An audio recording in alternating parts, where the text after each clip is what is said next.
Voy a darles dos nombres que quizás para muchos de nosotros no son muy familiares, pero cuando termine el relato, quizás algunos de ustedes van a rememorar. Se llama Andy Byron y Christine Cabot. No son actores, no son celebridades, no son youtubers, tampoco son deportistas, pero se volvieron virales el 16 de julio del 2025. Esta pareja fue a un concierto, se ubicaron en un alto palco y se abrazaron. Estaban abrazados. Sin embargo, en medio de ese concierto, de una banda americana muy famosa, acostumbraba a enfocarse con sus cámaras y poner en una pantalla gigante. Entonces, Andy y Christine estaban allí muy tranquilos. Cuando fueron enfocados por esta cámara y proyectados en la pantalla gigante ante más de 55,000 personas que estaban allí reunidas, sus sonrisas se convirtieron en pánico. Inmediatamente se soltaron. Christine se tapó la cara y Byron salió huyendo inmediatamente. La razón: ambos estaban casados, pero con diferentes parejas. Él era su jefe y ella era la directora de recursos humanos. Andy Byron era el gerente general, el CEO, llaman en Estados Unidos, o sea, el que ganaba más dinero en esa empresa, Astrónomos. Se volvió famosa, se viralizó la empresa también. Fueron expuestos su infidelidad en tiempo real, en pleno concierto, y alguien captó el video de la cámara, y es uno de los récords donde más personas han visto esa pequeña reel. ¿Qué pasó con Andy Byron? Él fue suspendido de la empresa. Obviamente, esta empresa de tecnología no quería tener como gerente general a la persona más viralizada por su infidelidad entre sus empleados. Ni siquiera las empresas de renombre quieren infieles entre sus personal. La consecuencia fue que ellos depuraron a este personal de su empresa. Se sentían avergonzados de que un hombre infiel, que era conocido por todo el mundo, siguiera en el cargo.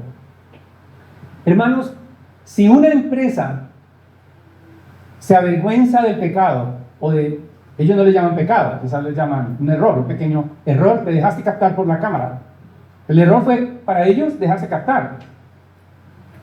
Pero nosotros entendemos que ellos se avergonzaron de esa escena. ¿Cuánto más la iglesia de Jesucristo debería depurar el pecado del pueblo de Dios? ¿Por qué? Porque representamos la reputación del Dios vivo y eterno. Con más peso deberíamos nosotros depurar la iglesia del pecado, no arrepentido. Y eso es precisamente el mensaje que quiero comunicar a partir de este texto de la palabra de Dios. La iglesia debe limpiarse del pecado, porque representa los intereses de Dios en la tierra. La iglesia debe limpiarse del pecado porque representa los intereses de Dios en la tierra. Y este capítulo 5 de 1 de Corintios vamos a estudiarlo en 3 secciones, 3 puntos. El primero, los versículos 1 al 5, veremos el problema que se estaba presentando en Corinto. En segundo lugar, de los versículos 6 al 8, el peligro de ese problema.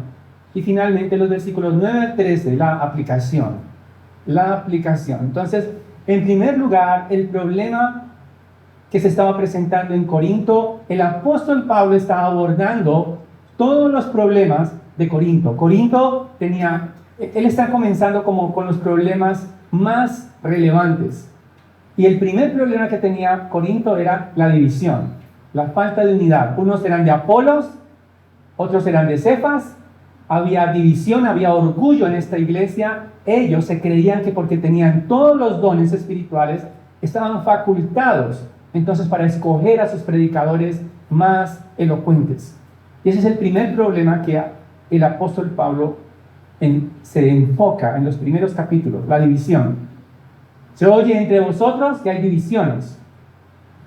Y el segundo problema grave que tenía la iglesia de Corinto era la inmoralidad. La inmoralidad. ¿Por qué? Porque la iglesia estaba tolerando el pecado. Lo vemos en el versículo 1. En efecto, se oye que entre ustedes, noten la palabra entre ustedes, que se repite.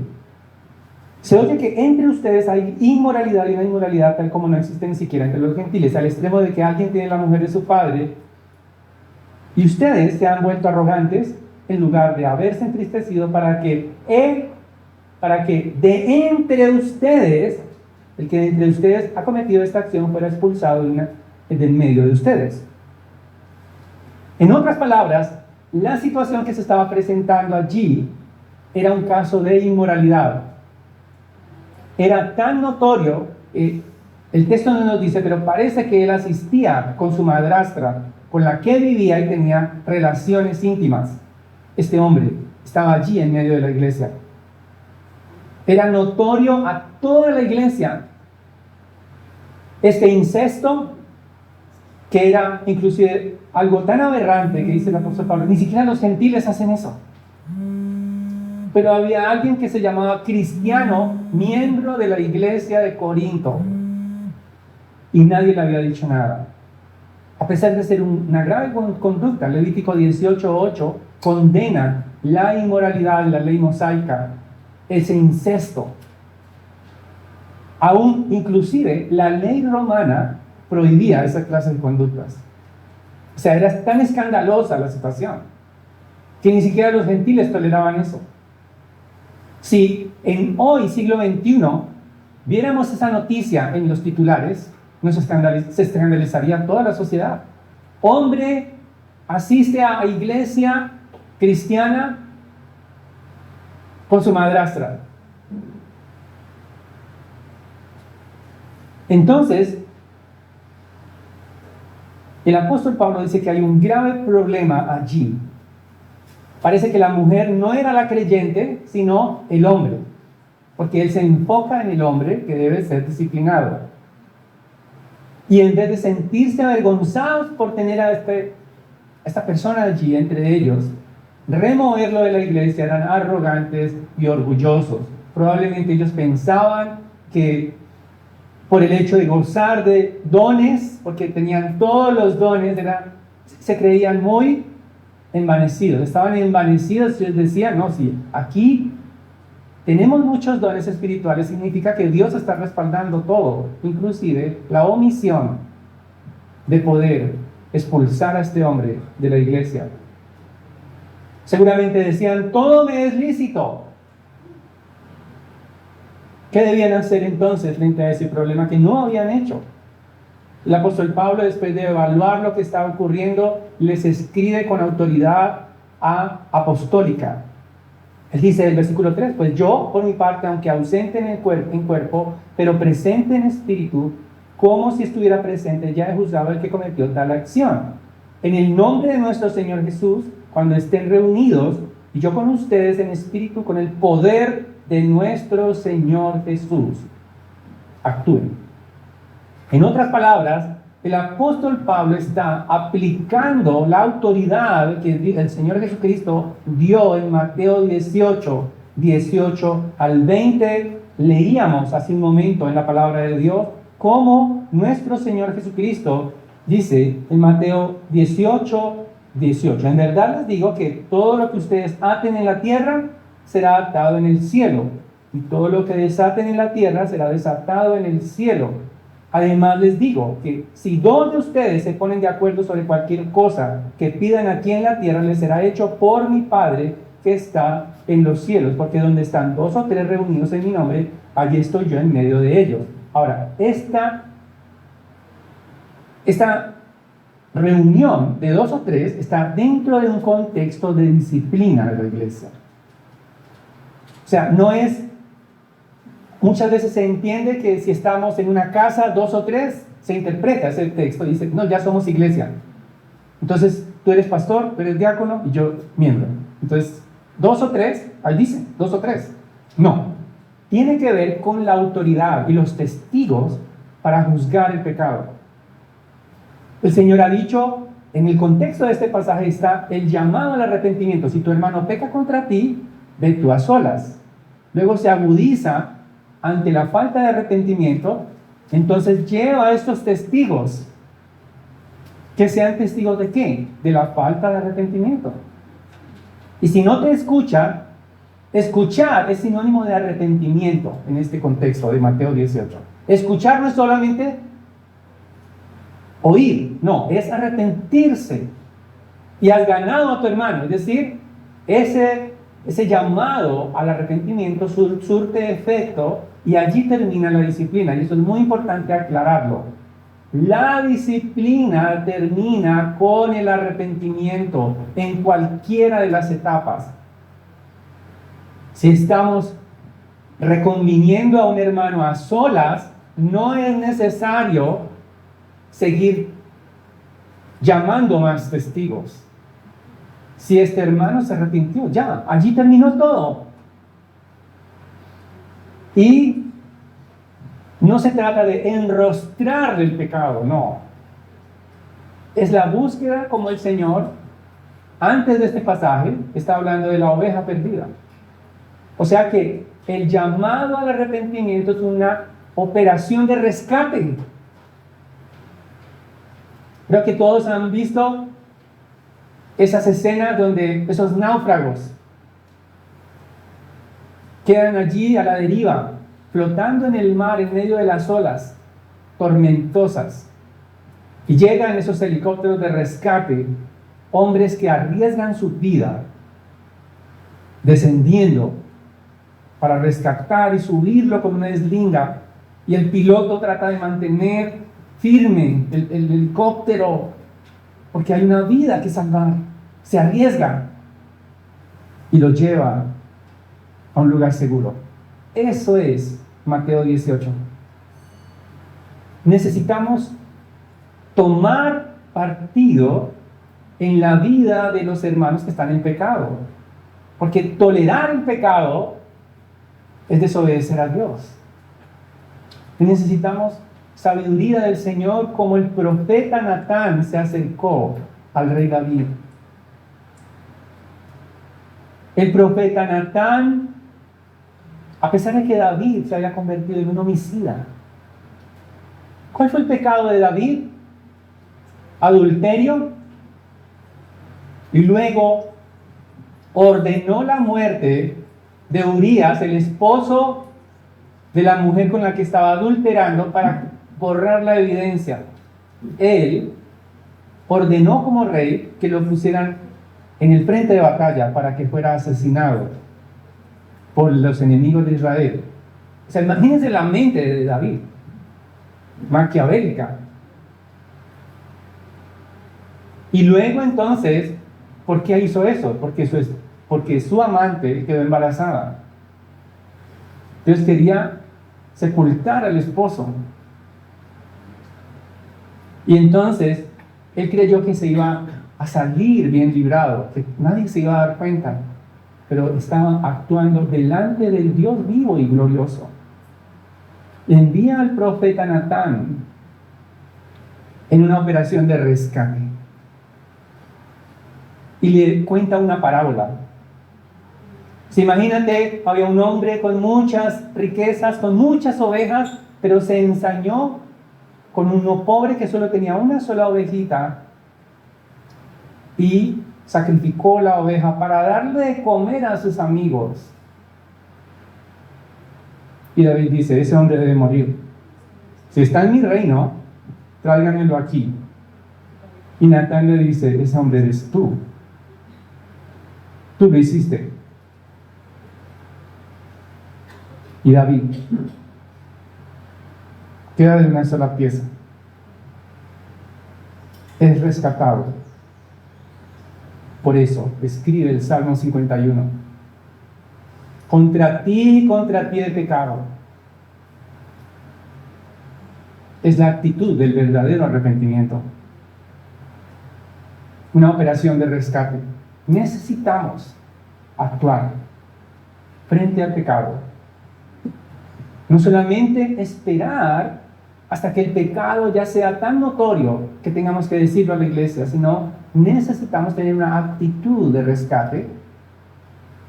Y esto actúa o se ve más lleno de gracia y de compasión en un contexto de amistad, hermanos. Necesitamos contar nuestras luchas. Hijos, hijas, no esperen mucho tiempo para revelar a sus padres las luchas que están pasando. Necesitamos como hombres, esposos, que nuestras esposas sean nuestras mayores amigas y confidentes, ser abiertos en todas nuestras actuaciones, que tengan la clave de nuestros celulares, la clave de nuestros computadores. Todo debe ser visible. Que no haya guaridas en los hogares para pecar. Pornografía, imágenes inmorales. Porque el Señor Jesucristo en el Sermón del Monte le dice a los fariseos: todo aquel que mira a una mujer para codiciarla, ya adulteró con ella en su corazón. Necesitamos actuar. Necesitamos entre hermanos crecer en relaciones fuertes para abrir nuestros corazones unos a otros y ser amonestados al arrepentimiento antes de que cobre ventaja el pecado en nuestras vidas y seamos tan endurecidos como este hombre. Es un grave problema para la iglesia tolerar el pecado, porque el problema, claro, es el pecado, inmoralidad, pero el problema mayor es tolerar eso en la iglesia. Ellos se hicieron de la vista gorda, diríamos coloquialmente, llenos de orgullo de tener a este hombre allí con su madrastra, congregándose y quizás le daban la cena y todo. ¿Por qué? Porque Cristo tuvo que ser crucificado por esos pecados. Tolerar el pecado es negar el costo de la cruz de Jesucristo. Él tuvo que venir desde el cielo a vivir la vida perfecta que nosotros no pudimos vivir. Él se entregó voluntariamente a sus enemigos, los gentiles, para que hicieran lo que quisieran con él. Fue azotado por los soldados romanos.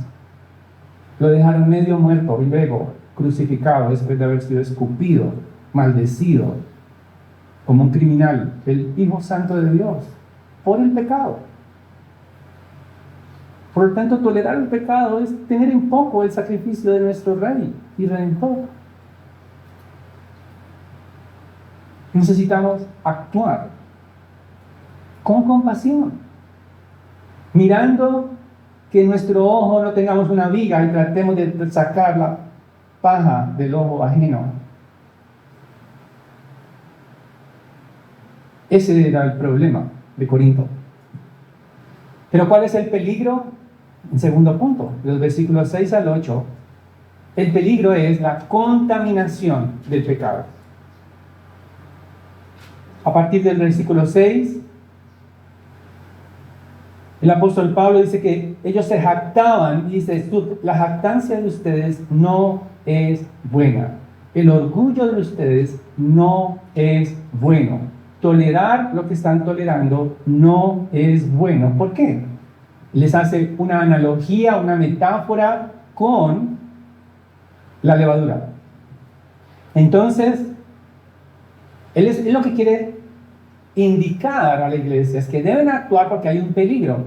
Toda la iglesia se contamina. Ellos seguro pensaban, problema de ese hombre con Dios. Eso es su problema entre Dios y él. Pero resulta que el apóstol Pablo está aclarándonos que hay un peligro. Toda la iglesia se contamina con el pecado. Si hay pecado en la iglesia, se contamina la adoración a Dios. Se contaminan las oraciones. Se contaminan las relaciones. Se contamina la alabanza. Si hay pecado no arrepentido en la iglesia. Es lo que él está explicándoles. Por eso les dice en el versículo 6, ¿no saben que un poco de levadura fermenta toda la masa? Ustedes no se libran del pecado de este hombre. Toda la iglesia está contaminada.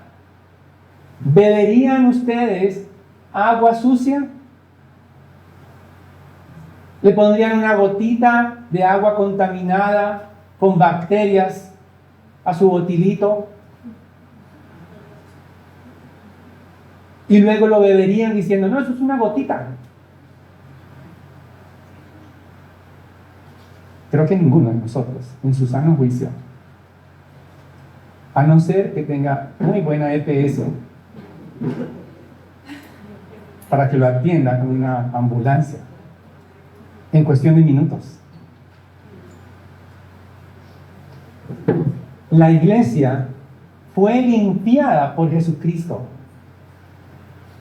Dice el versículo 7, limpien la levadura vieja para que sean masa nueva, así como lo son en realidad sin levadura, porque aun Cristo nuestra Pascua ha sido sacrificado. Por tanto, celebremos la fiesta no con la levadura vieja ni con la levadura de malicia y maldad, sino con panes sin levadura, de sinceridad y de verdad. En otras palabras, si Cristo nos ha santificado, Él compró a precio de sangre, Él es el Cordero, Él está hablando en términos del Antiguo Testamento, en Éxodo capítulo 12, en la Pascua. ¿Quién es nuestra Pascua? Cristo. En la Pascua tenían que sacrificar un cordero y untar la sangre de ese cordero, un cordero por familia, en los dinteles de su casa. ¿Por qué? Porque había muerte. El ángel de la muerte pasaría por todas las habitaciones, incluyendo por todo Egipto, matando a los primogénitos de cada familia. Entonces, como los únicos que sabían que podrían tener inmunidad por medio de la sangre del cordero, el ángel pasaba de largo y había salvación. Ellos comían apresuradamente ese cordero con panes sin levadura. Entonces el apóstol Pablo está recordando lo que pasó en Éxodo a la iglesia de Corinto para que no haya levadura entre ellos en pecado, porque Cristo ya fue sacrificado. En otras palabras, no manchen sus vestiduras. No contaminen su adoración, porque Jesucristo ya los limpió. Y si no actuaban, el pecado iba a estar allí entre ellos. Entonces toda la iglesia se ve afectada por el pecado de uno solo de sus miembros. Si imagínense, volvamos otra vez a Byron. ¿Qué tal Byron hubiera dicho, no, pero yo soy el gerente? Yo no afecto a nadie. Soy yo solito. No, afectó a toda la compañía. Todos los que miran a un empleado con el logo de su empresa, uy, este es el empleado del infierno. Más o menos así funcionaría, ¿no? ¿Ya vio el video? ¿Se lo muestro? Tienen 1.000 millones en YouTube. Congestionó las redes. ¿Tú no lo sabes? Entonces, lo mismo sucede con la iglesia. El pecado de uno de los miembros afecta indefectiblemente a todos. Por eso, toda la iglesia debe actuar. Porque somos llamados a vivir de manera que glorifique a nuestro Señor Jesucristo. Es la reputación de nuestro Rey la que está en juego. ¿Cómo se ve eso en la práctica? Punto número 3. La aplicación. ¿Cómo es que eso luce? Los versículos 9 al 13, el apóstol Pablo hace una aclaración muy importante, y es que cuando él les había escrito que se alejaran de los inmorales, no era de todo el mundo, porque entonces nos tocaría irnos a las islas o al polo norte con los pingüinos, donde no haya pecadores. Nos tocaría aislarnos del mundo con vitrinas inmunes, porque se huele el pecado por doquier, los malos pensamientos, huelen las mentiras, huele la corrupción tóxica, está en el aire. Donde haya personas, habrá pecado. Es la realidad. Entonces el apóstol Pablo no dice, no se aíslen de los incrédulos porque van a estar pecando, sino de unos, más bien, específicamente de un grupo, aquellos que llamándose hermanos, llamándose cristianos, llamándose miembros, militan en su pecado sin arrepentimiento. Y cada vez se fortalecen más en su pecado no arrepentido. En otras palabras, no se ejercitan en la piedad, como dice el apóstol Pablo a Timoteo, sino que se ejercitan en el pecado. Y cada vez se endurecen más, porque no se arrepienten.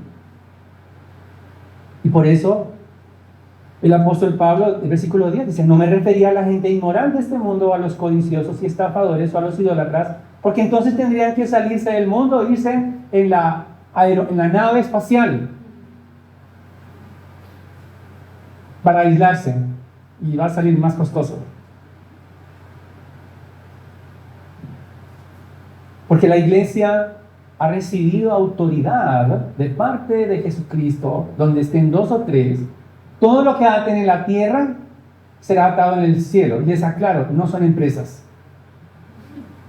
no son negocios, no es atar nada que tenga que ver con cosas materiales de este mundo. Es la autoridad de Jesucristo para juzgar al pecador, que está dentro de la iglesia y no se arrepiente. Porque cuando eso sucede, es posible, no he visto el primer caso, que se vayan a la JEP, el pecador, ¿no? A demandar la iglesia, se le violaron los derechos a tener 2 mujeres. Se le violaron los derechos, en este caso, a vivir con su madrastra porque estamos en una constitución de derechos. Somos libres. Pues aquí no, en esta iglesia no. Por la autoridad de Jesucristo. Eso es lo que se refiere a atar y desatar. Porque si hay arrepentimiento, se desata la disciplina. Y hay restauración. Y hay perdón. Para la gloria de Cristo. Entonces la iglesia debe juzgar a los que están dentro de la iglesia, y no es posible, por eso esta serie está ligada también a la anterior. Hablamos hace 8 días de la membresía. No es posible hacer lo que dice el apóstol Pablo aquí sin membresía. Porque él habla de los que, él dice expulsar de la iglesia. Si alguien no pertenece a la iglesia, ¿de dónde lo vamos a expulsar? Sigue pecando. No hay ninguna actividad. No puede la iglesia hacer nada si no es miembro. Por eso se requiere que aquel que esté pecando en estas condiciones impenitentes, es decir, sin arrepentimiento, después de estar a solas, estar con testigos, diga a la iglesia. Y el apóstol Pablo hace un inventario aquí. Aquel que llamándose hermano es una persona inmoral, es decir, un amor por los deseos sensuales. amor por sus deseos, quiere satisfacer sus deseos totalmente alejados de la pureza de Cristo. Él dice también, los ávaros, es decir, los que aman el dinero y practican la avaricia, aman el dinero de tal manera que cuando les quitan el dinero, se deprimen totalmente y entran en una profunda agonía, porque el dinero es su Dios. Viven preocupados, contando dinero, pensando siempre, ¿cuánto voy a ganar en esto? El avaro siempre dice, bueno, ¿cuánto me va a costar eso? Hace cuentas y dice, no, prefiero no ir, mucha plata. Pero también la idolatría, él dice, o idólatra, uno que llamándose hermano es idólatra, es decir, ama a los dioses falsos. Quizás no tiene un altar en su casa como en la India, donde cada uno tiene sus propios dioses en cada cuarto. No, pero su corazón expresa idolatría.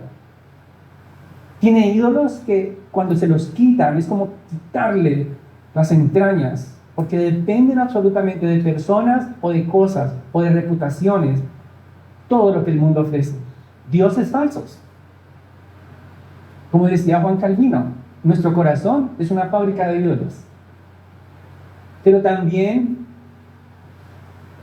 dice difamador, es decir, amor por las calumnias, hablando mentiras de otros.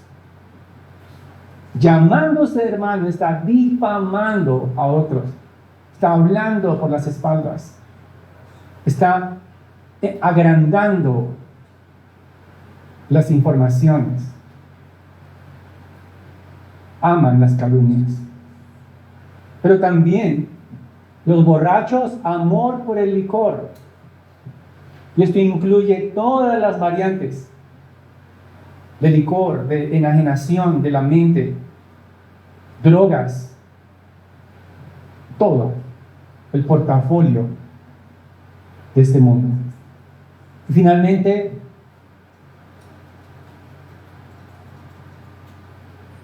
o estafador, también tiene que ver con el dinero, estafan a otros. Todos ellos, dice la palabra, que ni siquiera con ellos coman. Comer era una manera de hablar de intimidad. Tranquilo, no te voy a juzgar, vamos a estar juntos. No es la actitud frente a aquellos que difaman el nombre de Cristo. Hay que predicarles el evangelio. Hay que llamarlos al arrepentimiento. No puedes simplemente, no, tú eres un difamador, ven, dame un abrazo, te voy a consolar. Nos dice, ni siquiera coman con personas. Y la lista no es una lista exhaustiva. Todo pecado no arrepentido debe ser tratado, debe ser exhortado y debe ser llamado al arrepentimiento. ¿Por qué? Porque la iglesia debe juzgar a sus miembros, a los que están dentro, dice el versículo 12. Pues, ¿por qué debe juzgar a los de afuera? No juzgan ustedes a los que están dentro de la iglesia, pero Dios juzga a los que están fuera, expulsar ese malvado de entre ustedes. Está citando Deuteronomio 13:5 el apóstol Pablo para que la iglesia actúe. En Deuteronomio está hablando de expulsar a los falsos maestros. La iglesia debe expulsar a los falsos creyentes. Llamándose hermano, llamándose miembro, llamándose creyente de una iglesia, la iglesia debe actuar. No puede mantener en la membresía a quienes no se arrepienten del pecado. ¿Es posible ser puros entonces? ¿Será que el llamado es a vivir vidas perfectas? No. El llamado es a vivir una vida de continuo arrepentimiento y fe. Primera de Juan 1:9 nos dice, si confesamos nuestros pecados, Él es fiel y justo para perdonar nuestros pecados y limpiarnos de toda maldad. ¿Es posible vivir en santidad?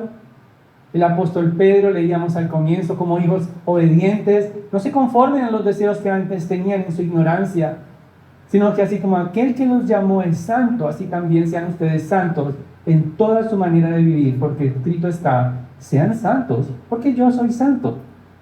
Y Dios jamás va a emitir un mandamiento que no podamos obedecer, porque estaría en contra de su carácter justo.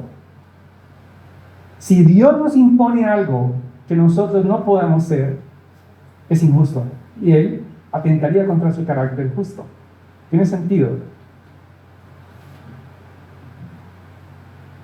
¿Cuál es el propósito, entonces, final del arrepentimiento?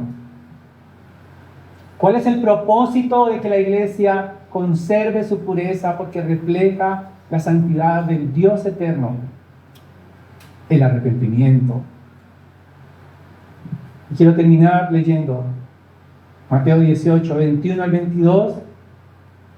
Entonces se le acercó Pedro y le dijo, Señor, ¿cuántas veces pecará mi hermano contra mí que yo haya de perdonarlo? ¿Hasta 7 veces? Siendo generosos. Pedro estaba siendo generoso. Pero Jesús le dijo, no te digo hasta 7 veces, sino hasta 70 veces 7. En otras palabras, siempre debes perdonar a un pecador que se arrepiente. Todas las veces, si hay una actitud genuina de arrepentimiento, necesitamos estar dispuestos a restaurar, a abrazar como el hijo que aparece a lo lejos y el padre sale a su encuentro para abrazarlo, porque hay fiesta en los cielos cuando un pecador se arrepiente. Hay gozo en el trono de Dios.